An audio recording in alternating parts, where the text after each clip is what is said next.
Hello hello hello everyone. उम्मीद करता हूँ कि आप लोग चुस्त दुरुस्त और तंदुरुस्त हो। दोस्तों, इस पर्टिकुलर वीडियो में हम लोग MTP2 कवर करेंगे, पूरे MCQs और क्वेश्चंस कम से कम समय में। MTP की शुरुआत के क्वेश्चंस इंटरेस्टिंग है, थोड़े से चैलेंजिंग लग सकते हैं, लेकिन जैसे जैसे हम आगे बढ़ते हैं बहुत ही simple straightforward questions, regular questions इन्होंने पूछे। आइए देखते हैं सबसे पहला केस सिनेरियो बेस्ड जो MCQ है। दोस्तों, मैं पहले से आपको बोलता है कि सीधा आप क्वेश्चन के ऊपर आइए। अगर आप क्वेश्चन के ऊपर आएंगे तो इन्होंने बोला है कि भाई साहब की पॉइंट नंबर 1 है। पॉइंट नंबर 1 आपके एम्प्लॉय बेनिफिट्स पे है, तो वो जाके आप देखें एम्प्लॉय बेनिफिट्स वाला, और वहां पर जो ऑडिट प्रोसीजर्स दी है वो कौन से असर्शन को चेक करती है वो हमको बताए। बेसिकली वहां पे 3 प्रोसीजर दी है। तो पहली प्रोसीजर किसको किसके लिए है, दूसरी किसके लिए, तीसरी किसकी है। तो यहां पे इन्होंने 4 असर्शंस दिए हैं और उसके कॉम्बिनेशंस दिए दोस्तों। ठीक है, बहुत सिंपल सा है। आइए, एम्प्लॉय बेनिफिट्स क्या सही में इनकर किए गए, क्या क्या असली है, क्या मतलब ऑकरेंस की बात कर रहे हैं। फिर उसके बाद सभी एम्प्लॉयज के खर्चे बुक हो गए ना, यानी कंप्लीटनेस की बात कर रहे हैं। और इस साल खर्चा इसी साल में है ना, अगले साल तो नहीं गया, मतलब हम कट ऑफ की बात कर रहे हैं। OCC, ऑकरेंस कंप्लीटनेस और cut off. Occurrence completeness cut off 243 243। तो दोस्तों इसका बी ऑप्शन इसका आंसर आ जाएगा। हम एक्सप्लेनेशन को नहीं समान रखेंगे, फटाफट हमको कवर करना है। फिर डिविडेंड रिकॉग्निशन, हम जानते हैं कि जब डिविडेंड प्रपोज किया जाता है, तो प्रपोज डिविडेंड है उसकी अकाउंटिंग नहीं करनी पड़ती, नोट्स टू अकाउंट से बताना पड़ता है। तो यहां पर एग्जैक्टली हो रहा है, इन्होंने बोला पॉइंट नंबर 2 जाकर पढ़े। पॉइंट नंबर 2 जाकर हम लोग पढ़ते हैं तो इन्होंने डिविडेंड प्रपोज किया है। अब प्रपोज किया है तो क्या होना चाहिए, ठीक है, और उसको लाइबिलिटी बुक कर लिया गया है सेम ईयर में। अरे गलत किया भाई, लाइबिलिटी बुक नहीं करना था। तो हमको बोलना है, बताना है कि ये जो रिकॉग्निशन है क्या ये बराबर है। तो इज इट ऑल राइट, भाई नहीं ये बराबर नहीं है, no it is not all right. 3 no है वहां पे, no no no no no. ठीक है, और अलग अलग रीजंस दिए हुए हैं। इक्वली बांटना चाहिए था, नोट आउट, भाई सिंपल है, इसकी अकाउंटिंग ही नहीं होनी चाहिए थी, इसको डिस्क्लोज करना चाहिए था नोट्स टू अकाउंट में, तो उसका आंसर सी है। आइए दोस्तों, उसके बाद में पैराग्राफ नंबर 3, वो बोल रहे डेटर के ऊपर कोई प्रोसीजर दी और आप वो बोल रहे कि बताओ, जब बताओ कि भाई कौन सा असर्शन इंपैक्ट कर रहा है। तो डेटर के ऊपर ये है प्रोविजन फॉर डाउटफुल डेट बराबर है ना, ये चेक कर रहा है। Provision for doubtful debt check कर रहा है, मतलब देखिए debtor minus provision for doubtful debt होता है, मतलब बेसिकली वैल्यूएशन चेक कर रहे हैं दोस्तों। वैल्यूएशन चेक कर रहे हैं, तो वैल्यूएशन आपका आंसर रहेगा। डेटर में जो प्रोसीजर दिया वो वैल्यूएशन चेक हो रहा है। ठीक है, पॉइंट नंबर 4 कौन सा असर्शन चेक करता है। पॉइंट नंबर 4 देखिए दोस्तों, सॉल्व करने का तरीका कैसा था, मैं सीधा क्वेश्चन पे गया, आपको भी ऐसे क्वेश्चन पे जाना है और फिर आपको मेन केस पे आना है। पहले क्वेश्चन और MCQ के ऑप्शंस आपको स्टडी करने अच्छे से। ठीक है, company, some of the invoices were not in the name of the company. ओहो हो, कंपनी के नाम पर नहीं है, एसेट्स खरीदे जा रहे, कंपनी के नाम पे खरीदे नहीं जा रहे, मतलब राइट्स एंड ऑब्लिगेशन में प्रॉब्लम है दोस्तों। राइट्स एंड ऑब्लिगेशन में प्रॉब्लम है, तो उसका आंसर राइट्स एंड ऑब्लिगेशन रहेगा। Which assertion is not proved, company के नाम पर नहीं है, मतलब राइट्स एंड ऑब्लिगेशन का असर्शन प्रूव नहीं हुआ है, कंपनी के नाम पर एसेट्स नहीं है। फिर कौन सा करेक्ट है वो बोल रहे हैं, point number 5। Basically point number 5 में वो लोग बात कर रहे हैं, एक बैंक अकाउंट है फॉरेन करेंसी, उसको कन्वर्ट कर रहे हैं क्लोजिंग रेट पे। ये कौन से एएस में दोस्तों, AS1 की AS11, AS11, AS1 तो आंसर हो ही नहीं सकता, AS11। और जब amount bank account, foreign currency bank account है, उसको क्लोजिंग रेट पे कन्वर्ट कर रहे हैं, कौन सा असर्शन चेक हो रहा है भाई, अमाउंट चेक हो रहा है, वैल्यूएशन चेक, क्या कंप्लीटनेस चेक हो रहा है, नहीं, कोई असर्शन चेक नहीं, ऐसा नहीं, वैल्यूएशन चेक हो रहा है दोस्तों। तो वो आपका आंसर होगा, डी आपका आंसर होगा। तो इंटरेस्टिंग था, कोई बहुत ज्यादा डिफिकल्ट नहीं था, it was simple straight forward. फिर हम बात करते हैं, यहां पे लोग बोल रहे हैं कि लास्ट पैरा है केस का, ऐसा बोल रहे स्ट्रेट अवे। हम केस सिनेरियो नंबर 2 पे आ गए दोस्तों। ठीक है, लास्ट पैरा है, लास्ट पैरा है, उसको आप पढ़िए और कौन सी चीज ऐसे के हिसाब से लास्ट पैराग्राफ है। और आइए, बेसिकली इस लास्ट पैराग्राफ में क्या समझा है कि जो नया ऑडिटर आ रहा है, ठीक है, उसको मैनेजमेंट पहले से बोल दे रहा है कि आप एक्सटर्नल कंफर्मेशन मत भेजना, you don't send external confirmation. जो इनकमिंग ऑडिटर है जिसने अभी तक असाइनमेंट एक्सेप्ट ही नहीं किया है, इनिशियल बातों में बोल दे तुम एक्सटर्नल कंफर्मेशन भेजना ही मत। किसको लेकर मत भेजना? आपके ट्रेड पेबल्स को लेकर मत भेजना, ट्रेड पेबल को लेकर भेजना ही मत बोले, ठीक है। और ट्रेड पेबल बहुत बड़ी चीज है, बहुत सारे चीजें खरीदी जाती है ट्रेड पेबल से, उसका अमाउंट भी बहुत मटेरियल है, ठीक है, और मैनेजमेंट रिफ्यूज कर रहा है। अब यहां पे कंफ्यूजन होता है कि ऐसे 505 का एक्सटर्नल कंफर्मेशन का रिफ्यूजल है या फिर ऐसे 210 में लिमिटेशन बिफोर एक्सेप्टेंस है। असाइनमेंट अभी एक्सेप्ट करना बाकी है दोस्तों ऐसा है, अगर वो असाइनमेंट एक्सेप्ट कर लेता और उसके बाद में एक्सटर्नल कंफर्मेशन में मना कर दिया जाता तो ऐसे 505 लग जाता। लेकिन एक्सेप्ट करने के पहले ही अगर चीजें बोली जा रही है तो 210 में कवर होता है। प्री कंडीशंस आप पढ़ते हो ना, उसके नीचे ये पॉइंट आता है कि एक्सेप्टेंस के पहले अगर बहुत बड़े बड़े रिस्ट्रिक्शन डाल दिए जाए जिससे आगे जाके हमको डिस्क्लेमर देना पड़ सकता है इतनी बड़ी कोई चीज, तो हम असाइनमेंट एक्सेप्ट नहीं करेंगे। अब दोस्तों थोड़ा सा एम्बिग्यूटी तो है, मतलब मैनेजमेंट को रिफ्यूज करे तो 505 के अंदर आप रीजंस देखते हो, 505 का है वो पॉइंट, वो तो लगेगा नहीं क्योंकि एक्सेप्टेंस के बाद लगना है। हम देखते हैं कि भाई ये मना कर रहा है, इससे रिस्क बढ़ रही है क्या, ये भी 505 का पॉइंट है। बेसिकली बाकी तीनों भी 505 के पॉइंट है कि अगर मैनेजमेंट ने रिफ्यूज किया तो क्या करना है। ये अकेला इकलौता पॉइंट है 210 का, इसलिए वो यहां पे सिलेक्ट हो जाता है। इसमें एक एम्बिग्यूटी ये है कि 210 में ऐसा लिखा है कि कोई बहुत बड़ी चीज हो जिससे आगे जाके शायद डिस्क्लेमर देना पड़े तो एक्सेप्ट मत करिए, ठीक है। तो वो चीज प्रूव नहीं होती है, लेकिन 210 सबसे रिलेवेंट है और एक ही ऑप्शन है 210 का, ठीक है, तो वही हम लोग आंसर चुनेंगे। लेकिन इंटरेस्टिंग था, मैं इसको इंटरेस्टिंग बोलूंगा। दोस्तों एमटीपी आरटीपी को खुद का नॉलेज चेक करने के लिए ऐसा सोचिए मत, यहां से आप क्या सीख सकते हैं ये सोचिए, what can you learn from this, ये सोचकर चलिए।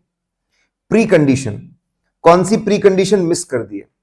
अगर ऊपर जाकर पढ़ेंगे तो फाइनेंशियल रिपोर्टिंग फ्रेमवर्क एक्सेप्टेबल है ना, और बातें लिखी हुई है। दो प्री कंडीशन होती है, मैनेजमेंट अपनी जिम्मेदारी एक्सेप्ट कर रहा है और फाइनेंशियल रिपोर्टिंग फ्रेमवर्क के बारे में, तो वो तो है। कौन सा मिस है? मैनेजमेंट रिस्पॉन्सिबिलिटी मिस है। लेकिन management responsibility for what? Legal aspects. Management को थोड़ी standard, management responsibility standard auditing नहीं, management responsibility on preparation of financial statement बिल्कुल yes, on preparation of financial statement बिल्कुल yes, internal control yes. Management को लिख कर देना पड़ता है भाई साहब, आप सबको पता। देखो मैं बार बार डिस्कशन में चले जाने, एक्सप्रेशन में चले जाता हूँ, लिख के देना पड़ता है मैनेजमेंट को कि फाइनेंशियल स्टेटमेंट हम बनाएंगे, उसके लिए इंटरनल कंट्रोल सिस्टम हम लोग बनाएंगे, सारी पॉलिसी वॉलिसी हम देखेंगे, सब कुछ बनने के बाद जानकारी हम देंगे, आप कुछ मांगेंगे तो वो भी बना कर देंगे, एक्सेस टू एम्प्लॉयज भी देंगे, ठीक है। तो बेसिकली ये जो 3 और 4 है, 3 और 4 है, ये चीजें मिसिंग है, ऊपर ये चीजें मिसिंग है। ऊपर से फाइनेंशियल रिपोर्टिंग फ्रेमवर्क और इसकी बात की है, जिम्मेदारी की बात नहीं की है।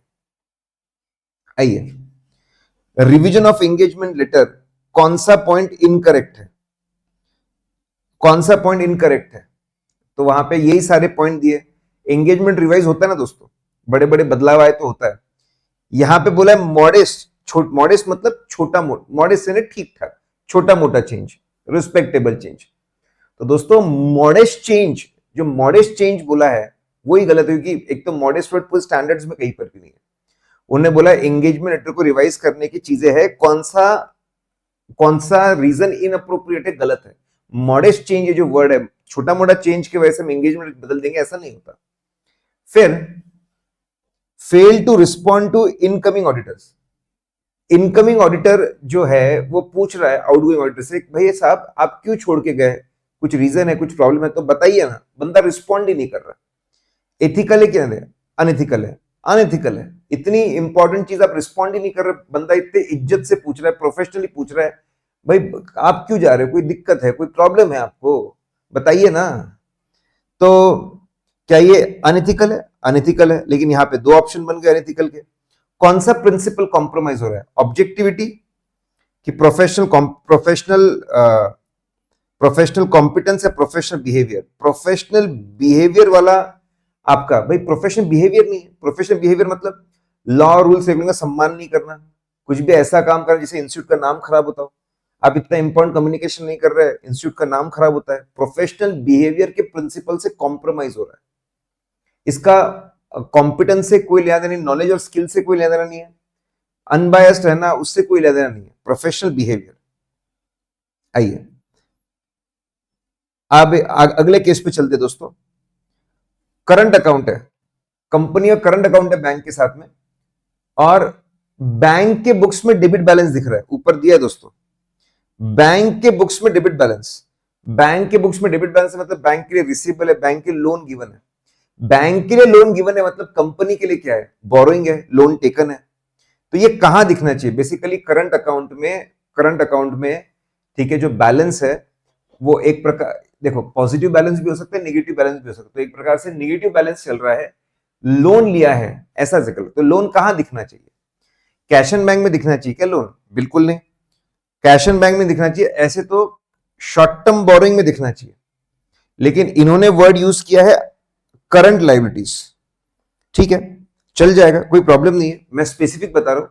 करंट लाइबिलिटीज वर्ड यूज किया है, एब्सोल्युटली फाइन। तो करंट लाइबिलिटीज में जाना चाहिए। तो जो कैशर बैंक बोल रहा है कि कैशर बैंक में भाई अगर करंट अकाउंट का नेगेटिव बैलेंस है तो वो करंट लाइबिलिटी में आपको जाना चाहिए। अब फिर आगे ये लोग बोल रहे हैं, दो ऑप्शन में ऐसा लिखा हुआ है कि करंट लाइबिलिटी में जाना चाहिए कि भाई कंफर्मेशन कंफर्मेशन मांग ले रहे बैंक से, तो क्या कंफर्मेशन सफिशिएंट अप्रोप्रिएट होगा? सफिशिएंट अप्रोप्रिएट मतलब इतना ही काफी, इससे ज्यादा कुछ करने की जरूरत नहीं। नहीं भाई, आप चेक कर रहे हो, इतना ही चेक करना, सिर्फ कंफर्मेशन ले लेना, बस इतनी थोड़ी चेकिंग होती है, और भी करनी पड़ेगी। तो नॉट लाइकली टू कंस्टिट्यूट, बस यही सफिशिएंट अप्रोप्रिएट, ऐसा नहीं होगा दोस्तों। तो आंसर डी। ठीक है, देखिए फटाफट फटाफट हम लेकर जाना चाहते हैं इसको। वेरिफिकेशन ऑफ इन्वेंट्री की बारी आ रही है। देखो इन्वेंट्री को वेरीफाई करने की बात कर रहे हैं, मतलब एक प्रकार से इन्वेंट्री का एग्जिस्टेंस चेक करने की बात कर रहे हैं। तो कौन सी प्रोसीजर सफिशिएंट अप्रोप्रिएट होगी? देखो ऑप्शन ए में जितनी प्रोसीजर दी है, ऑप्शन बी में एक ज्यादा दी, और सबसे इंपॉर्टेंट फिजिकल वेरिफिकेशन अटेंड करना,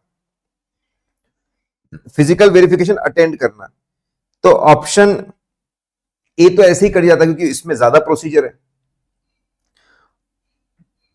इन्वेंट्री सही में असली है कि नहीं भाई, सब्सिक्वेंट सेल, अगर सब्सिक्वेंटली बिका है मतलब इन्वेंट्री सही थी, असली थी। सब्सिक्वेंट सेल बेस्ट तरीका है एग्जिस्टेंस चेक करने का। परचेस इनवॉइस से प्रूव होता है हम मालिक है क्या, सही में हमने खरीदा था क्या, वो ज्यादा प्रूव होता है। राइट्स एंड ऑब्लिगेशन ज्यादा प्रूव होते हैं। राइट्स एंड ऑब्लिगेशन तो ऑप्शन सी में भी वही बात कर रहे हैं वो लोग, और ऑप्शन डी में भी वही बात कर रहे हैं। तो बेसिकली यहां पे एग्जिस्टेंस वेरीफाई करना है, इन्वेंट्री एग्जिस्टेंस चेक करना है, तो सब्सिक्वेंट सेल ये बेहतर चीज है रादर देन जब खरीदा था उसके डॉक्यूमेंट चेक करना। इसीलिए आंसर यहां पे बी होता है। कॉमन सेंस है, जिसमें ज्यादा प्रोसीजर कवर्ड हो, फिजिकल वेरिफिकेशन कवर्ड हो, ज्यादा अच्छे से एग्जिस्टेंस चेक करता हो, वो ऑप्शन जाएगा। बी और डी क्लोज थे, लेकिन मैंने आपको बताया राइट्स एंड ऑब्लिगेशन में इंटरेस्ट नहीं, हमको एग्जिस्टेंस में इंटरेस्ट है, इसलिए ऑप्शन पहले का जाता है। Identify correct statement on the base of description provided. Correct statement आप बताइए, कौन सा एविडेंस, वहां पे बेसिकली लिस्ट दिए डॉक्यूमेंट्स की, लिस्ट दिए डॉक्यूमेंट्स की, कौन सा एविडेंस इंटरनल है, कौन सा एक्सटर्नल है, एंड सो ऑन। सारे इंटरनल एविडेंसेस की उन्होंने बात की है। ठीक है, परचेज बिल, दोस्तों परचेज बिल को वो इंटरनल बोल रहे हैं, कितना गलत कर रहे हैं, कितना ज्यादा गलत कर रहे हैं, इसलिए वो ऑप्शन तो कट जाते हैं। ठीक है, डेबिट नोट क्रेडिट नोट हम इशू करते हैं तो वो आपके इंटरनल एविडेंस से समझ में आता है, बिल्कुल समझ में आता है। ऑप्शन डी में सिर्फ डेबिट नोट बोला है, भाई डेबिट नोट हम इशू करो या क्रेडिट नोट इशू करो, दोनों इंटरनल एविडेंस है। तो सी में ज्यादा चीजें कवर्ड है, इसलिए सी। हमेशा ध्यान रखना, जो ऑप्शन में ज्यादा चीजें कवर्ड है, जो सब सही है, वो जनरली बेहतर होती है, सही होती है। आइए दोस्तों, यहां पे ऐसा बोला हुआ है अगले इसके अंदर कि भाई हमने सीसी लिमिट ली है, सीसी लिमिट को यूज किया है और उसका इंटरेस्ट है 60 लाख रुपए। अब एक ऑडिटर चेक करके देखने आता है भाई 10 करोड़ की लिमिट थी और मोटा मोटी 8% का इंटरेस्ट रेट है, 8% का इंटरेस्ट रेट है। रिकम्प्यूट करके देखते कितना आ रहा है, यानी देखते कितना और कंपेयर करते। बेसिकली कंपेयर किया जा रहा है, एक्चुअल इंटरेस्ट को एक्सपेक्टेड इंटरेस्ट से कंपेयर कर रहे हैं। एनालिटिकल प्रोसीजर है ये, एक्सपेक्टेड इंटरेस्ट निकाल रहे हैं और कंपेयर कर रहे हैं एक्चुअल से। जब भी हम कंपैरिजन करते तो एनालिटिकल प्रोसीजर है। क्या पिछला साल इन्वॉल्व है? नहीं, तो वो नहीं आएगा। रेशियो एनालिसिस है? नहीं, वो भी नहीं आएगा। स्ट्रक्चरल मॉडलिंग कोई इक्वेशन बन रहा है? नहीं। ठीक है, बेसिकली जब हम लोग नॉन फाइनेंशियल इंफॉर्मेशन जैसे परसेंटेज वगैरह यूज करके, परसेंटेज, लिटर्स, केजीज, इसको यूज करके, ठीक है, हम एनालिटिकल प्रोसीजर्स लगाते हैं तो उनको रीजनेबलनेस, ठीक है, रीजनेबलनेस खास करके बोला था operating data, non financial data, operating data use करके, ठीक है, आपके फाइनेंशियल चीजों का अंदाजा लगाया जाता है और कंपेयर किया जाता है, उसको रीजनेबलनेस टेस्ट। बाकी सब तो गलती हो गए, तो रीजनेबलनेस टेस्ट का ऐसे भी थोड़ा ज्यादा प्रेफरेंस बनता है। आइए, an auditor of the company has found that accountant of a company has entered bogus purchase bill of 50 lakhs, bogus purchase bills of 50 lakhs, ठीक है। बेसिकली एक फ्रॉड मिला है। किसको बताना चाहिए? आरओसी को। फ्रॉड रिपोर्टिंग किसको होती है? आरओसी को? नहीं। Secretary MCA? Yes. Board of directors? Yes. 50 lakh है तो एमसीए नहीं, बोर्ड ऑफ डायरेक्टर्स। आपके जो बोर्ड ऑफ डायरेक्टर्स है उनको रिपोर्टिंग होगी, ठीक है। आरओसी, जीएसटी, वीएसटी कहां चले गए भाई? फिर बाद में ऐसा बोला है कि भाई साहब प्रॉफिट 5 लाख का है, डेप्रिसिएशन चार्ज जो किया है वो 10 लाख है, जबकि चार्ज होना चाहिए था 25 लाख का। तो इसको क्या बोलेंगे? डेप्रिसिएशन जो चार्ज हुआ है 25 लाख की जगह 10 लाख चार्ज हुआ है। Is it assertion, audit risk? भाई मिसस्टेटमेंट है, जितना होना चाहिए था उतना नहीं हुआ, अमाउंट गलत है, तो इसको क्या बोलेंगे? मिसस्टेटमेंट बोलेंगे भाई साहब। आइए पहला क्वेश्चन हम लोग देखते हैं। तो बेसिकली जो पहला क्वेश्चन है उसमें ऐसा है कि एक ऑडिट चल रहा है और सीनियर मेंबर्स ने कुछ आइटम्स को सिलेक्ट किया है चेकिंग करने के लिए। अब वो कैसे सिलेक्ट कर रहे हैं? पहले इसमें बोला हुआ है कि भाई एक अकाउंट में बहुत ज्यादा चेंज हो गया, बहुत ज्यादा इंक्रीज है, बहुत ज्यादा इंक्रीज है, रिस्की लग रहा है, ठीक है, इसलिए उसके कुछ आइटम हमने सिलेक्ट कर लिए। फिर अगले इसमें बोला हुआ है कि रिलेटेड पार्टी है, इसलिए उसके कुछ आइटम सिलेक्ट कर रहे हैं। एक अमाउंट के ऊपर के कुछ आइटम सिलेक्ट कर रहे हैं। फिर लीगल एक्सपेंसेस, ताकि कोई केस के बारे में हमको और जानकारी मिले। तो ये किस तरह का सिलेक्शन है? ये किस तरह का सिलेक्शन है? क्या इसको सैंपलिंग माना जाए? क्या इसको सैंपलिंग माना जाए? क्या? तो दोस्तों बेसिकली, ठीक है, पहली बार इसको ऐसा टारगेट किया। ऐसे 500 के अंदर हम लोग बात करते हैं selecting items for audit evidence. तो 3 तरीके होते हैं, मोटा मोटी 3 तरीके होते हैं। पहला होता है 100% सिलेक्शन, दूसरा होता है स्पेसिफिक सिलेक्शन, तीसरा होता है सैंपलिंग। ये 100% सिलेक्शन नहीं है, ये सैंपलिंग भी नहीं है, ये स्पेसिफिक आइटम सिलेक्शन है दोस्तों, स्पेसिफिक आइटम सिलेक्शन। देखिए दोस्तों, ये छोटा सा चार्ट है, मैं कुछ समझाने वाले तो वीडियो बहुत बड़ा बन जाएगा, जो बड़ा मैं नहीं करना चाहता। तो आपको आपके सिलेक्ट करने के तरीके होते हैं 3, उसमें स्पेसिफिक सिलेक्शन होता है। कहीं पे हम बड़े बड़े की आइटम्स, कंट्रीब्यूटर सिलेक्ट करते हैं, उसको स्पेसिफिक सिलेक्शन बोलते हैं। एक अमाउंट के ऊपर के सारे सिलेक्ट करते हैं, स्पेसिफिक सिलेक्शन बोलते हैं। कभी कभी सिलेक्ट इसलिए करते ताकि इंफॉर्मेशन और मिल सके, जानकारी और मिल सके, रिलेटेड पार्टी की जानकारी और मिले, लीगल की ज्यादा जानकारी मिले, एंड सो ऑन, ठीक है। तो ये एक प्रकार है स्पेसिफिक आइटम सिलेक्शन की बात हम लोग कर रहे हैं। तो आपको ऐसे फाइनेंस का रेफरेंस देना था, 3 तरह के सिलेक्शन, उसमें स्पेसिफिक आइटम को आपको अच्छे से एक्सप्लेन करना था। अगला दोस्तों बहुत ही सिंपल सा है। बेसिकली एक बैंक ने एडवांसेस दिए हैं, लोन दिए हैं, उसका ब्रेकअप दिया हुआ है, बिल परचेज, सीसी, ये वो सब कुछ दिया हुआ है। लेकिन असली में अल्टीमेटली पूछा क्या है? आप ऑडिट कैसे करोगे? बेसिकली दोस्तों ऑडिट ऑफ एडवांसेस। वापस दोस्तों मैं एक्सप्लेन नहीं करने वाला, audit of advances be proud करके हमारे नोट्स में शॉर्टकट बना हुआ है, ये पॉइंट्स है, वो शॉर्टकट से पॉइंट याद रखे, कॉमन सेंस वाले हैं, और वो आपको बताना था। Again I am not trying to explain it guys, आप स्क्रीनशॉट ले सकते हो, पॉज करके इसको पढ़ सकते हो, किसी को पढ़ना है तो एंड सो ऑन। सिर्फ मैं लेकिन एक्सप्लेन करूंगा तो बहुत वीडियो लंबा बन जाएगा, एक्सप्लेन नहीं करना चाह जाता। हाँ, आपके मन में कोई डाउट होगा वीडियो के, आप कमेंट में पूछिए मुझसे, मैं आपको डेफिनेटली वो एक्सप्लेन कर दूंगा। अब दोस्तों ये 1C करके क्वेश्चन है, एक इंटरनल ऑडिटर, सीए है, ठीक है, सीए है, इंटरनल ऑडिटर। इंटरनल ऑडिटर से बहुत सारे काम करवा सकता है कोई भी, स्कोप ऑफ इंटरनल ऑडिट में कवर होता है। तो बेसिकली यहां पे उसको काम दिया है कि तू फाइनेंशियल इंफॉर्मेशन को तू चेक कर, ठीक है, इंटरनल कंट्रोल्स और फाइनेंशियल इंफॉर्मेशन को तू चेक कर। और अब कंपनी में एक सिचुएशन आई है, एक केस पेंडिंग था, उसका प्रोविजन भी बनाया हुआ है, और फाइनलाइजेशन से पहले उसका रिजल्ट आता है आउट ऑफ कोर्ट सेटलमेंट में 10 लाख का प्रोविजन बनाया और सेटलमेंट 6 लाख में हो रहा है। तो बेसिकली ये एक सब्सिक्वेंट इवेंट है, क्लैरिटी मिल रही है, एडजस्टिंग इवेंट है। 10 लाख का प्रोविजन बनाया था, लेकिन अब out of court settlement 6 lakh का। सबसे पहले बता दूं, एडजस्टिंग इवेंट में इनकम एक्सपेंस कम भी हो सकते, ज्यादा भी हो सकते। ऐसा नहीं है सिर्फ खर्चे बढ़ाने हैं, लॉस बढ़ाने, नहीं, दोनों साइड हो सकता है। तो आपको बहुत सिंपल बताना है। पूछा ये इंटरनल ऑडिटर क्या करेगा? अरे भाई इंटरनल ऑडिटर, आप पहले मेरे हिसाब से आपको पहले डेफिनेशन बतानी चाहिए सब्सिक्वेंट इवेंट की as per AS4 and SA 560। आपको एडजस्टिंग इवेंट बताना चाहिए, केस डिस्कस करना चाहिए, एडजस्टिंग इवेंट है, और कंक्लूजन एडजस्ट करो प्रोविजन, 6 जो 10 लाख का था उसको 6 लाख पर लेकर आओ। बहुत सिंपल सा, इतना आपको बताना है, दैट्स इट। बहुत ही आसान सी चीज थी।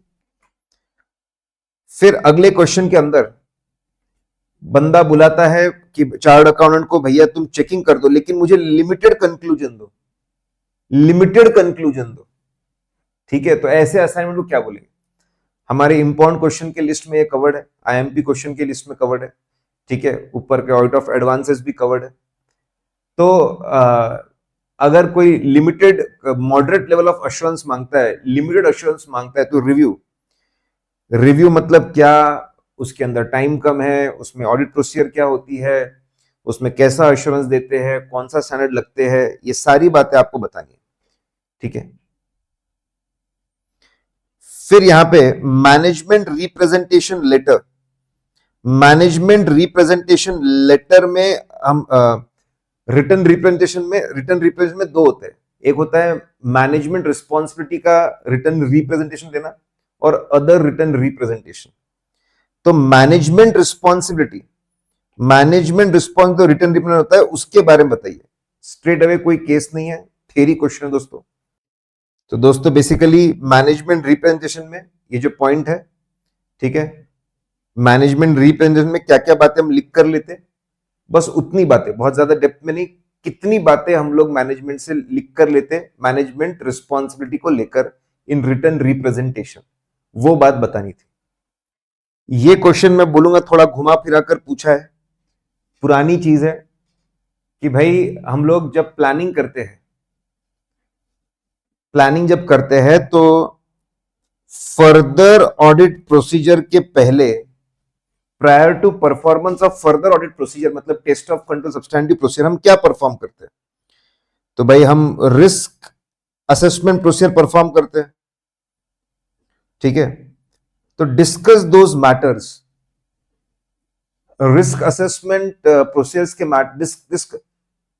हम जब प्लानिंग करते हैं तो फर्दर ऑडिट प्रोसीजर परफॉर्म करने के पहले रिस्क असेसमेंट प्रोसीजर हम करते हैं, ठीक है। तो इनिशियली हम लोग उसमें कौन सी मैटर डिस्कस करते हैं, उसमें वो ये भी बोल रहे दोस्तों कि फर्दर ऑडिट प्रोसीजर की प्लानिंग के पहले,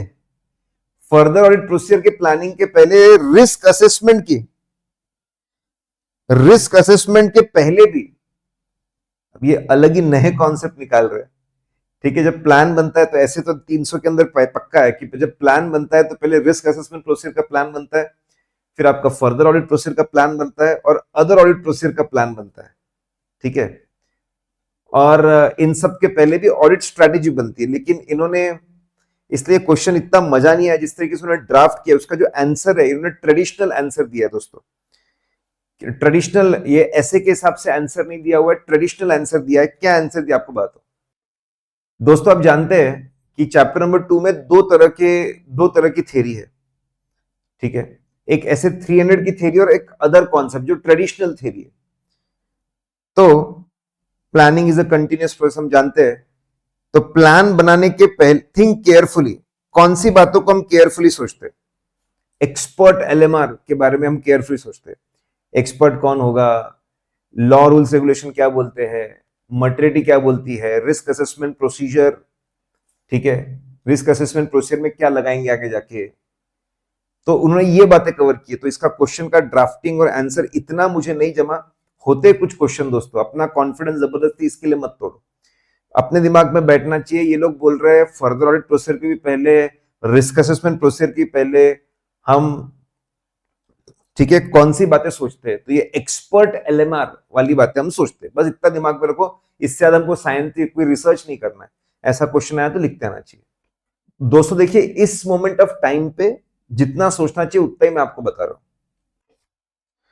ये कुछ अलग पूछा, मैं बोलूंगा डेफिनेटली। यहां पे ऐसा बोला है इनिशियल ऑडिट एंगेजमेंट, हम जानते हैं 510 ओपनिंग बैलेंसेस को चेक करने के ऑडिट प्रोसेस हमको पता है। इनका कहना है कि हम लोगों ने कोशिश की कि करंट ईयर ऑडिट प्रोसीजर, हम लोग, अगर आपको याद होगा, एविडेंस लास्ट ईयर से आता है। करंट ईयर के ऑडिट प्रोसीजर से एविडेंस मिल सकता है ओपनिंग बैलेंस को लेकर, ठीक है। और जरूरत पड़े तो हम लोग स्पेसिफिक ऑडिट प्रोसीजर भी लगाते हैं। यहां पे उन्होंने बोला, यही बोला है, उन्होंने बोला है कि, उन्होंने ऐसा बोला है कि हम लोग current year audit process perform कर रहे थे, लेकिन उससे कुछ खास जानकारी नहीं मिल पा रही ओपनिंग इन्वेंट्री की। तो ओपनिंग इन्वेंट्री के लिए आपने स्पेसिफिक ऑडिट प्रोसीजर लगानी चाहिए, एडिशनल ऑडिट प्रोसीजर लगानी चाहिए। तो आपने ओपनिंग इन्वेंट्री में क्या क्या चेक करना चाहिए, कैसे कैसे चेक करना चाहिए? तो एकदम सिंपल सा मैंने, दोस्तों उन्होंने जो आंसर दिया उसको सिंप्लीफाई किया मैंने। आप 510 का आप दो, आप बताओ, आप बताइए, उसका ओवरव्यू दो कि लास्ट ईयर से एविडेंसेस आते हैं, करंट ईयर में आप करंट ईयर ऑडिट प्रोसीजर से एविडेंस मिलते हैं, उससे नहीं तो स्पेसिफिक ऑडिट प्रोसीजर लगाते हैं, पॉसिबल मिसस्टेटमेंट है तो और चेकिंग करते हैं। ऐसा आप बताइए, पहले माहौल थोड़ा बैकग्राउंड, फिर आप बताइए कि करंट ईयर प्रोसीजर से कोई एविडेंस नहीं मिल रहा ओपनिंग का, तो उसको चेक करना चाहिए कैसे। मेरे दिमाग में हमेशा पिछला साल पे आता है, कंपेयर करिए पिछले सालों से कि इन्वेंट्री नॉर्मल लग रही है क्या। पिछले साल से जीपी रेशियो कंपैरिजन करिए, जीपी रेशियो नॉर्मल है तो एक इंडिकेशन मिलता है सब ठीक लग रहा है। ओपनिंग इन्वेंट्री के वैल्यूएशन के डॉक्यूमेंट्स लीजिए, इन्वेंट्री तो ओपनिंग होगी नहीं, लेकिन उसके वैल्यूएशन के डॉक्यूमेंट तो आज भी होंगे, कॉस्ट एंड विच इज वो देखिए। आप एक काम करिए, रीको बनाइए, ओपनिंग प्लस इस साल की परचेस माइनस सेल, क्लोजिंग बराबर आ रहा है क्या? क्लोजिंग बराबर आ रहा है, आप देखिए, ठीक है। ओपनिंग का जो कट ऑफ, ओपनिंग का जो कट ऑफ है, ओपनिंग इन्वेंट्री बराबर है ना, कि भाई ओपनिंग इस साल की इन्वेंट्री अगले साल के इस साल, ऐसा तो नहीं हुआ ओपनिंग में। पहले आपने कंपैरिजंस किए, फिर आपने वैल्यूएशन चेक, रिकंसिलिएशन, कोई नई बात नहीं है, लेकिन ओपनिंग इन्वेंट्री को और कैसे चेक करना ये पूछा है। आप आपके मन से भी लिखते हैं, इसमें से एक दो चीजें मैच होती, एक दो नहीं होती तो भी चलता दोस्तों, कोई प्रॉब्लम नहीं। सिर्फ फिजिकल वेरिफिकेशन मत बोल देना, ओपनिंग इन्वेंट्री का फिजिकल वेरिफिकेशन क्या करोगे? ये क्वेश्चन दोस्तों फिर मैं बोलूंगा कि एक नया पूछ डाला है। इंटरनल कंट्रोल क्वेश्चनर, आईसीक्यू तो हम जानते हैं, internal control questionnaire, one of the tools to review internal controls, understand internal controls, management को दिया जाता है कि, मैनेजमेंट को दिया जाता है कि भाई आप इसको पढ़ो लिखो, ठीक है। अब यहां पर इंटरनल कंट्रोल क्वेश्चनर हमको बनाना है, हमको बनाना है इंश्योरेंस को लेकर। ये इंटरेस्टिंग बात है, इंश्योरेंस को लेकर दोस्तों। दोस्तों पीडीएफ्स मैं आपको दे दूंगा, I will give you PDFs also question answer की। तो भाई इंटरनल कंट्रोल क्वेश्चनर, आप क्या सवाल पूछोगे मैनेजमेंट से इंश्योरेंस से रिलेटेड इंटरनल कंट्रोल्स को लेकर? तो मैंने उसको बांटा है 3 हिस्सों में। कवरेज, हम ये जानने की कोशिश करेंगे कि आपका सिस्टम कवरेज बराबर है ना, कवरेज, कोट्स और क्लेम, बस 3 इसमें बांटा है मैंने दोस्तों, याद रखने के लिए। कवरेज, कवरेज पे बहुत सारे पॉइंट है। हम मैनेजमेंट को पूछेंगे कि आप सभी लोकेशंस आपके कवर करवाते हो ना, सभी एसेट्स आप कवर करवाते हो ना, नए जो एसेट्स आए वो आप सभी लोकेशंस कवर करवा रहे हो, सभी एसेट्स कवर करवा रहे हो ना, नए एसेट जो खरीदे 2 रिन्यूअल के बीच में वो भी आप बराबर कवर करवा रहे हो ना, ठीक है। सारी की सारे loss of profit policy, assets तो कवर किए, लॉस ऑफ प्रॉफिट की पॉलिसी भी है ना, तो सभी तरह का कवरेज है क्या, कॉम्प्रिहेंसिव इंश्योरेंस है ना, पहले तो एसेट वाइज सब कुछ कवर होना चाहिए, रिस्क वाइज भाई सारे कॉम्प्रिहेंसिव इंश्योरेंस कवरेज है ना, सही अमाउंट का कवरेज है ना, कवरेज के बारे में बात करो, इंश्योरेंस लेने से पहले कोट्स मंगाए थे ना, बेस्ट इंश्योरेंस लिया है ना, ठीक है, क्लेम बराबर फाइल किया है ना, कोई क्लेम नहीं किया तो फॉलोअप किया है ना, तो आपके जो इंटरनल कंट्रोल्स कवरेज को लेकर, कोटेशंस मंगाने को लेकर, क्लेम को लेकर बराबर रहना, इस तरीके से आपको ड्राफ्ट करना था, ठीक है। तो बेसिकली सवाल पूछने हैं मैनेजमेंट को, क्वेश्चन मतलब सवाल पूछने, तो इंश्योरेंस क्लेम को लेकर सवाल पूछने हैं, और ये 3 ब्रॉड हेडिंग याद रखो, इससे ज्यादा सोचना नहीं है दोस्तों। क्वेश्चन नंबर 3A के अंदर ट्रेड रिसीवेबल का डेटा दिया है और यहां पे पूछा है क्या गड़बड़ है बताओ। बेसिकली ट्रेड पेबल का पूरा फॉर्मेट डाल दिया, पूरा ट्रेड पेबल का फॉर्मेट। ट्रेड रिसीवेबल में तो बताना पड़ता है कितने डिस्प्यूटेड कितने अनडिस्प्यूटेड है, डिस्प्यूटेड में बताना पड़ता है कितने गुड और डाउटफुल है, अनडिस्प्यूटेड में बताना पड़ता है कितने गुड और डाउटफुल है। एजिंग देखो ऐसे याद रखो, 6 महीना, 1 साल, 2 साल, 3 साल, 0 to 6 मंथ्स बताना पड़ता है एजिंग, कितने पॉइंट एटर्स है, 6 to 1 ईयर, 1 to, ऐसे याद इतना ही रखना है, 6 1 2 3 अपने आप, 1 to 2 2 to 3 ऐसा करना था, सिक्योर्ड अनसिक्योर्ड ऐसा करना था, अपने डायरेक्टर से पैसे लेते वो बताना था। तो बेसिकली क्या गड़बड़ है, तो पूरा ट्रेड पेबल का फॉर्मेट डाल दिया है, एमएसएमई को कितना पे करना है, बाकी को कितना, ये सब ट्रेड पेबल में होता है, ये गलती है। तो बेसिकली ट्रेड रिसीवेबल में ट्रेड रिसीवेबल का डिस्क्लोजर क्या होना चाहिए ये आपको समझना था।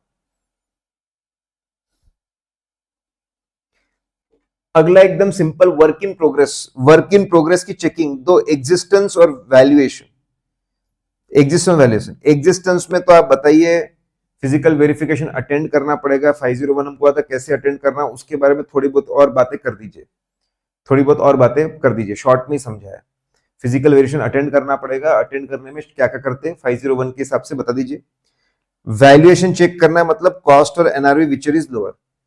देखो ऐसे याद रखना है, एग्जिस्टेंस में फिजिकल वेरिफिकेशन की बात करूंगा 501 के हिसाब से, वैल्यूएशन में कॉस्ट की बात कर लो, एलिमेंट जो कॉस्ट की कवर है बराबर है ना, एब्नॉर्मल कॉस्ट तो नहीं है, परसेंटेज कंप्लीशन बराबर है ना कॉस्ट निकालने के अंदर, वो देख लो। फिर एनआरवी की बात कर लो, इतनी बात कर लो आप, बढ़िया, आपका आधा पौन पेज का आंसर बन जाता है, काफी है उतना। 3 मार्क को पूछा है कि आप स्ट्रेटेजी बना रहे हो, ऑडिट स्ट्रेटेजी, आप reporting object, the ascertaining of reporting objective engagement helps the auditor to plan timing of different audit procedure and nature of communication. Reporting objectives, तो बेसिकली देखो स्ट्रेटेजी जब बनाते हैं तो कुछ चीजों की स्ट्रेटेजी, कुछ चीजों को लेकर स्ट्रेटेजी बनाई जाती है। हमारा रिपोर्टिंग ऑब्जेक्टिव क्या है, ठीक है, हमारे कम्युनिकेशन स्ट्रेटेजी बनाई जाती है रिपोर्टिंग को लेकर, और स्ट्रेटेजी बनाई जाती है ऑडिट की कम्युनिकेशन को लेकर, कितना कम्युनिकेशन करना है, तो मुझे उसके थोड़े से डिटेल बताइए। देखिए ये ओवरऑल ऑडिट स्ट्रेटेजी होती है, शॉर्टकट भी दिया हुआ है, रिसोर्सेज की स्ट्रेटेजी, स्कोप, रिपोर्टिंग, कम्युनिकेशन, इसके अंदर और एग्जांपल्स दिए, इन चीजों की हमको स्ट्रेटेजी बनानी पड़ती है, और एग्जांपल दिए कि स्ट्रेटेजी में आते कौन सी बातें सोचो, कौन सी बातें सोचो, तो हमने कौन सी बातें सोचनी चाहिए, रिपोर्टिंग एंड कम्युनिकेशन, तो ये चार्ट दिया हुआ है आपके सामने, ये बात आपको बतानी थी। कम्युनिकेशन को लेकर स्ट्रेटेजी आपको बतानी पड़ेगी, लिखना पड़ेगा कितनी मीटिंग्स होगी, मैनेजमेंट साथ मिलकर nature, timing, extent of audit work discuss करना होगा, उसकी स्ट्रेटेजी मतलब मीटिंग्स की सारी डिस्कस करेंगे, इनिशियल मीटिंग कब होगी, किसके साथ होगी, कौन करेगा, स्टेटस मीटिंग्स कब होगी, स्ट्रेटेजी में रिपोर्ट्स के बारे में लिखना पड़ेगा, number of reports, types of report, time table क्या होगा एंड सो ऑन। इस तरीके से आप याद रख सकते हैं, ये छोटे से चार्ट्स के जो पॉइंट है, यही पॉइंट को आपको एक एक लाइन में लिखते जाना है दोस्तों। ऐसे 230 का बहुत फेमस क्वेश्चन है, factors affecting form content extent, बस वही पूछा था, स्ट्रेट अवे पूछा है, मैंने आपको बताया बाद में क्वेश्चन इजी है, बहुत आसान है। फिर उसके बाद में it is important to carry out test of controls. Test of control जरूरी होता है, सेल्स का टेस्ट ऑफ कंट्रोल्स करना चाहिए, सेल्स को चेक करना, उसके बाद ही आपने ट्रेड रिसीवेबल को चेक करना चाहिए, क्योंकि सेल्स का दूसरा इफेक्ट ट्रेड रिसीवेबल पे होता है। तो जब आप सेल्स का इंटरनल कंट्रोल चेक करें ये भी मैं बोलूंगा, ये हमारे मॉड्यूल में तो नहीं है कि टेस्ट ऑफ सेल्स का टेस्ट ऑफ कंट्रोल करना है, उसमें आप कौन सी चीजें चेक करोगे जिसका इफेक्ट ट्रेड रिसीवेबल पे जाता है। तो देखो दोस्तों, जो आपका आप थोड़ा सा इमेजिन करेंगे कि सेल्स स्टेप बाय स्टेप कैसे होना चाहिए। तो सेल्स के इंटरनल कंट्रोल्स में आप क्या चेक करेंगे? सेग्रीगेशन ऑफ ड्यूटी होनी चाहिए। सबसे पहली बात सेग्रीगेशन ऑफ ड्यूटी होनी चाहिए, उसके बारे में आप बात करो कि जो बंदा सेल्स को अप्रूव कर रहा है वो अलग होना चाहिए, जो डिस्पैच कर रहा है वो अलग होना चाहिए, जो रिकॉर्ड्स मेंटेन कर रहा है वो अलग होना चाहिए, ठीक है, जो कलेक्शन कर रहा है वो अलग होना चाहिए। मैंने उसको सेग्रीगेशन ऑफ ड्यूटी उसके ऊपर बात करी है, सेग्रीगेशन ऑफ ड्यूटी होनी चाहिए। फिर अप्रूव्ड, भाई जो क्रेडिट सेल है अप्रूव्ड होना चाहिए, अप्रूव्ड कस्टमर्स को होना चाहिए। तो एक सीक्वेंस है, पहले सेग्रीगेशन हुआ, फिर देखा कि अप्रूवल के बाद ही सेल हो रहा है ना, फिर जो सेल हो रहा है वो बराबर डेटर बुक हो रहा है ना, सही अमाउंट पे बुक हो रहा है ना, फिर सिस्टम इंश्योर करता है एक बार डेटर बुक होने के बाद जब तक पैसे नहीं मिलते तब तक उसको कोई नलीफाई ना कर सके। सिस्टम ने चेक करना चाहिए टाइम पे पैसे मिल रहे हैं ना, नहीं मिल रहे तो उसके साथ कम्युनिकेशन होना चाहिए, एक्शन लेना चाहिए, आउटस्टैंडिंग बैलेंस का रिव्यू होना चाहिए एंड सो ऑन। तो देखो दोस्तों, सेल के जो स्टेप्स होते हैं वही सीक्वेंस में, पहले सेग्रीगेशन का होना, फिर अप्रूवल का होना, फिर रिकॉर्डिंग प्रॉपर होना, फिर सेटलमेंट सिर्फ पैसों से हो, रिकवरी हो रही है क्या, नहीं हो रही तो स्टेप्स ले रहे हैं क्या, रिव्यू कर रहे हैं क्या, फॉलोअप कर रहे हैं क्या एंड सो ऑन। फिर अगले क्वेश्चन बोला पूरा ऑडिट हो चुका है, ओपिनियन फॉर्म कर रहे हैं। ओपिनियन कैसे फॉर्म करते हो बताइए, हाउ वी फॉर्म ओपिनियन। तो आपको ये फॉर्मिंग ओपिनियन, ओपिनियन मतलब क्या होता है, ओपिनियन मतलब क्या होता है, अपने नोट्स में चार्ट बनाए। हाउ वी फ्रेम ओपिनियन, सभी मटेरियल आइटम्स को चेक करते हैं, रीजनेबल अश्योरेंस ऑब्टेन करते हैं, are they free from material misstatement. फिर कंक्लूजन बनाते हैं, कितनी गलतियां देखते हैं, अनकरेक्टेड मिसस्टेटमेंट कितने देखते हैं एंड सो ऑन। तो आपको यही समझाना था वो हम क्या ओपिनियन देते हैं। ओपिनियन देने के लिए हम ओपिनियन कैसे फ्रेम करते हैं, मटेरियल आइटम्स को चेक करके, मटेरियल आइटम्स को चेक करके उनके ऊपर कंक्लूजन हमको बनाना पड़ता है, ठीक है, और कंक्लूजन हमको बनाना पड़ता है, उसमें देखना पड़ता है कितने uncorrected misstatement and so on. ये देख चुके दोस्तों, तो ये आपको समझाना था। फिर ये inherent limitation, nature of financial reporting बहुत पुरानी चीज है, बार बार पूछी गई है, मैं कुछ उसके ऊपर खास बोल नहीं रहा। SS 705 के ऑब्जेक्टिव आपको बताने थे कि अल्टीमेट टारगेट क्या है 705 के हिसाब से। 705 बोलता है कि भाई जब भी unable to obtain sufficient appropriate और एविडेंस हो या मटेरियल मिसस्टेटमेंट हो, ओपिनियन को मॉडिफाई करना चाहिए और बराबर उसको रिपोर्ट को चेंज करना चाहिए मॉडिफिकेशन के हिसाब से। यही टारगेट ऑब्जेक्टिव है 705 का। वर्ड बता दो, बहुत सिंपल। तो पहली बार ही ऐसा क्वेश्चन पूछा है कि भाई जब बैंक अपॉइंट करता है किसी सीए को कि जा मेरे बोरर को जाके चेकिंग कर करंट एसेट्स की, तो उसको क्या बोलते हैं, स्टॉक ऑडिट। जब बैंक अपॉइंट करता है सीए फर्म को जाके बोरर का करंट एसेट को ऑडिट करने के लिए, मतलब स्टॉक को ऑडिट करने के लिए, डेटर को ऑडिट करने के लिए, उसको स्टॉक ऑडिट बोलते हैं। जो लिमिट होती है उसको क्या बोलते हैं, जिसके ऊपर आपका लोन जा नहीं सकता, सीसी लिमिट, ड्रॉइंग पावर। आपस में रिसेबल पेबल नॉक ऑफ कर सकते हो, उस सिक्योरिटी क्या बोलते हैं, सेट ऑफ। दो तरह के मॉर्गेज है, रजिस्टर्ड मॉर्गेज, इक्विटेबल मॉर्गेज, सिर्फ डिलीवरी ऑफ आपके ओनरशिप पेपर, तो equitable mortgage. Understanding entity and environment जो है, ठीक है, ये अंडरस्टैंडिंग आपको कहाँ हेल्प करेगी, कहाँ हेल्प करेगी। देखिए अपना चार्ट बना हुआ है, शॉर्टकट बना हुआ है, मेन एरियाज में हेल्प करेगी। ये पढ़ के आया हुआ है, understanding of entity and environment हमको कहाँ हेल्प करेगा, मेन एरियाज में हेल्प करेगा। ये आपको एक्सप्लेन करना था।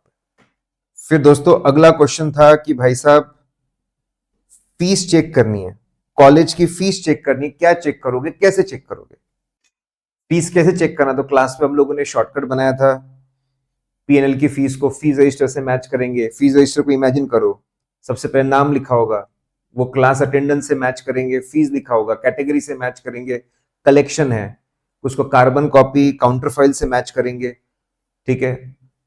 आपका जितना कलेक्शन हुआ, कम ज्यादा हुआ, उससे आउटस्टैंडिंग एडवांस आता है, बैलेंस शीट से मैच करेंगे। तो आपको ऐसे फ्लो में याद रखना था, पीएनएल के अमाउंट को फीस रजिस्टर से, फीस रजिस्टर के कॉलम इमेजिन किए और हर कॉलम को कहां से चेक करेंगे बस वो सोचो, तो पूरा का पूरा आता है। इस तरीके से पढ़ो, याद रखो, याद रहता है दोस्तों। बहुत सिंपल सा ये शॉर्टकट था कि कैसे फीस की चेकिंग करनी चाहिए।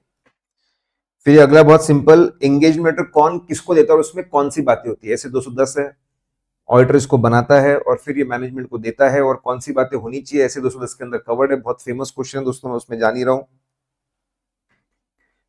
फिर ये मैनेजमेंट इंटरवेंशन की बात कर रहे हैं, नॉन रूटीन ट्रांजैक्शन की बात कर रहे हैं। तो बेसिकली जो आपकी सिग्निफिकेंट रिस्क है वो निकल कर आती है नॉन रूटीन ट्रांजैक्शन से, अजीबोगरीब ट्रांजैक्शन से। और कुछ एग्जांपल बताइए नॉन रूटीन ट्रांजैक्शन के। तो दोस्तों ये चार्ट बना हुआ है अपने नोट्स के अंदर सिग्निफिकेंट रिस्क का, कि सिग्निफिकेंट का रिस्क का सबसे बड़ा सोर्स है non routine transaction, judgmental matters. और नॉन रूटीन ट्रांजैक्शन का कुछ एग्जांपल बताइए। तो इंटरवेंशंस, मैनुअल, ऑटोमेट चीजों को रोककर मैनुअल इंटरवेंशंस करना, मैनेजमेंट का जबरदस्ती अकाउंटिंग डिपार्टमेंट में घुसना, जरूरत से ज्यादा बहुत ज्यादा कॉम्प्लेक्स चीजें रहना, ये सब एग्जांपल है नॉन रूटीन ट्रांजैक्शन के। ठीक है, तो ये आपको बताना था, examples of non routine transaction आपको एक्सपेक्टेड था, वो आपसे पूछा गया था। दोस्तों ये बहुत सारे क्वेश्चंस हमारे आईएमपी लिस्ट में कवर्ड है। सिग्निफिकेंट डेफिशिएंसीज, सिग्निफिकेंट डेफिशिएंसी में क्या क्या कम्युनिकेशन होना चाहिए। भाई इतना छोटा मोटा कम्युनिकेशन नहीं लगता, आपको डिटेल में राइटिंग में आपको बताना पड़ता है कि क्या डेफिशिएंसी है, उसका डिस्क्रिप्शन आपको बताना पड़ता है, उसका पोटेंशियल इंपैक्ट आपको बताना पड़ता है, आपको सफिशिएंट इंफॉर्मेशन देनी पड़ती है टू अंडरस्टैंड द इंपैक्ट। ठीक है, ये और भी इंफॉर्मेशन देनी पड़ती है। बस एक स्टेटमेंट में आपने सिग्निफिकेंट डेफिशिएंसी को समझा दिया, ऐसा नहीं चलेगा।